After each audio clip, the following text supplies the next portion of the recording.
You know, just recently I was eating some Mexican food. And I love Mexican food.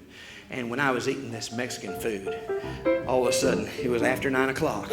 If you eat Mexican food after 9 o'clock, you can have visions that you know not of. You know what I mean? Next thing I knew, all of a sudden, I was eating this Mexican food. And then all of a sudden that night, about 3 a.m. in the morning, all of a sudden I heard God. And he said, Swanee, I got some new material for you. I said, lay it on me. And he said, I've had to recycle some voices. I've used voices again and again and again. I'll skip a couple hundred years and then I'll use it again. Skip a couple hundred years, use it again. I went, no. All of a sudden, the next thing I knew, I saw Moses.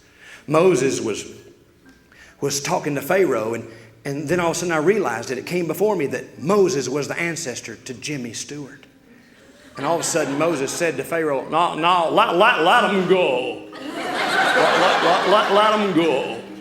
This Acme Breck thing has gone too far. Let him go. And then Pharaoh turned, and Pharaoh was the ancestor of Paul Lynn. He said, okay, who is he? I don't know him.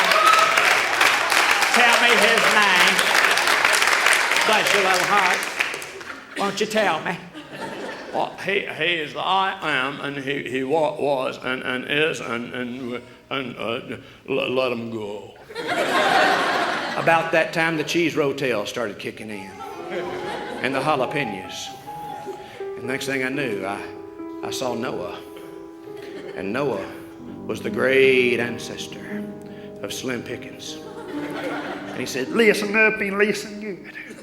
We're going to build us a boat. Now, do you hear me? I don't care if it takes 10 years or 100 years, we're building a boat. Do you hear me? Everybody grab the gopher wood, bring it on in, stack it up. Anybody here know what a cubit is?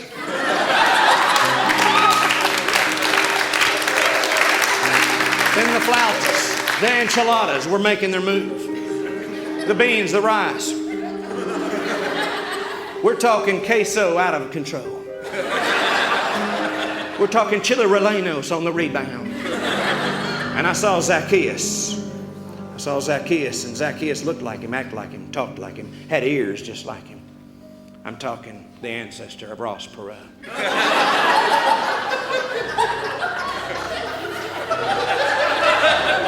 All of a sudden Zacchaeus said, now listen to me. I am all ears. I am all ears. I could not see him, but I could hear him. I could hear him. Never another man spake like that man. I put my charts up against the sycamore tree. I climbed up in that sycamore tree. I saw him. He saw me. He said, Zacchaeus, come on down. I'm going to your house. We're going to eat. So we did. I paid for it.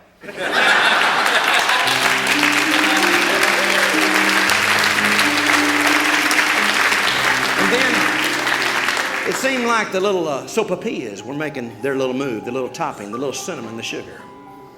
The sugar, adrenaline in my body was making a move that I knew not of. And all of a sudden I saw Abraham. Oh, what a man, Abraham. And some of you have guessed it. You're bonding with me. The discernment's with me. We're in it together. I feel it. I sense it in our hearts. Abraham was the ancestor of Billy Graham. And all of a sudden he said, now, Lord, tell me, where is this land that I know not of? Could it be Minneapolis, Minnesota? Or Winnipeg, Manitoba? Or Obi-Wan Kenobi? I want to know, do you have a map? He said, we have no literature. And then all of a sudden it started to fade. But then I saw one last one. I saw Doubting Thomas. Oh, Doubting Thomas. He was none other than the voice, the background, the ancestor of Don Knotts. He said, I ain't gonna believe it. I ain't gonna believe it. I'm just not gonna believe it unless I see his hands beside his feet. I ain't gonna believe it. And of course, you know, then the Lord revealed himself to him a little later. He said, Thomas, see my hands, see my side, see my feet. Go ahead and touch my hands, touch my side. You know what he said? I ain't touching nothing.